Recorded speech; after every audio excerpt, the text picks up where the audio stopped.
আসসালামু আলাইকুম বন্ধুরা। গ্রাম অঞ্চল অর্থাৎ নদ নদী অঞ্চলের মানুষেরা এই নৌকার খেয়া করে তাদের যাতায়াত ব্যবস্থা করে, অর্থাৎ ছোট ছোট নদ তারা এইভাবে খেয়াতে পার হয়ে থাকে। আমরা সবাই সেটা জানি, কিন্তু এই মডার্ন যুগে এসে, মডার্ন সমাজে এসে 2026 সালে শহরের ভিতরে এমন একটি নান্দনিক জায়গা চোখে পড়বে, এটা অকল্পনীয়। এটি 300 ফিট পূর্বাচল হরদি বাজার। আপনারা যদি গুগল ম্যাপে সার্চ করেন তাহলে এই বাজারের লোকেশন পেয়ে যাবেন। এখানে পূর্ব পাশ যেটা রয়েছে এটা 300 ফিট পূর্বাচল হরদি বাজার, এবং পশ্চিম সাইড যেটা রয়েছে, আসলে খেয়া দিয়ে যারা আসতেছে বা পার হচ্ছে তারা উত্তরা সাইডে যাচ্ছে। ওইদিকে আছে চৈতি, মাজার, উত্তরখান্ড, দক্ষিণখান্ড, এভরিথিং কিছু এলাকা রয়েছে।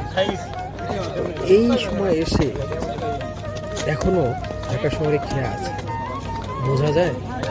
আর এটি তুরাগ নদের সাথে সংযুক্ত রয়েছে।